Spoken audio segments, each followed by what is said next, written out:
I think we all feel a little bit stuck indoors right now. So feeling this urge to get out and to explore, I think is really important to push that and to allow a safe way to do it.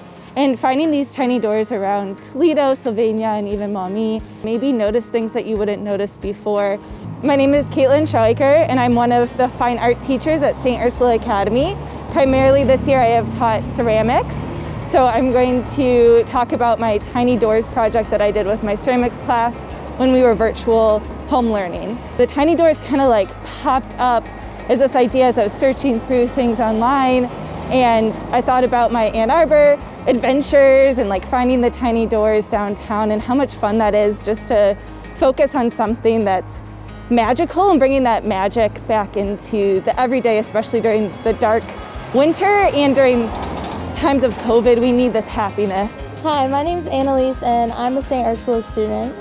Today we're at Sip Coffee because I created a tiny door for Sip. I think we were pretty excited because it was a way to bring people together, and I really liked how we learned about the other artists that have done tiny doors, and we were just excited to, I think, even leave it here and set it outside and have people look at it. My favorite part was probably adding the paint and the finishing touches. The white brick really brought it together. When I started painting it, that was like the best part to me because it was finally looking like a door, because when I just had it with air dry clay, it was like, oh, this gray slab of something, and then when you add paint, it actually started to look like the door. This is Brew House in Maumee. It is a cafe and bake shop. It's one of my favorites because they make all these different types of cheesecake, like from scratch, and they're all good. So I made a tiny door, and it's really just something that I put right over there outside, just to kind of bring like a happy little surprise in someone's day.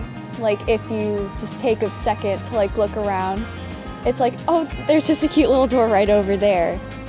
I feel like it brings the essence of Brew House into the piece because there's a lot of different cafes around Toledo, and I wanted to bring some of my favorite parts of Brew House into the door to like really make it special.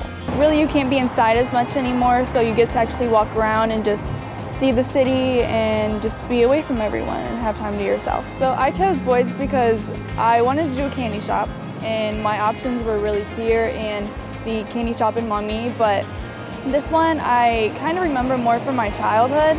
I've had family that lives in the area, so I just remember like driving around here a lot, and I always noticed Boyd's just because of the way it looks. I really just took the more like medieval look, I think, which is like the arches and the tower, and I think the pink color just really gives it that like retro candy shop look as well.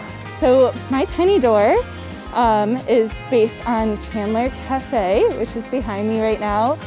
I am a Sylvania resident, so I live just down the street, and it's wonderful to walk through Main Street, which was my original goal, moving to Sylvania from Toledo, but also now during COVID times, it's nice just to take a walk and feel that community presence. The concept of a door also is really valuable during this time when we feel closed off, even from each other, maybe loved ones that you can't see as often as you would like.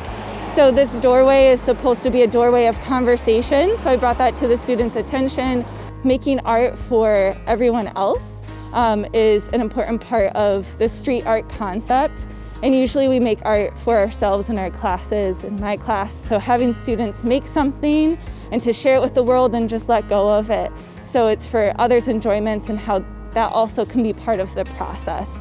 Rather than a personal product, it's a community product.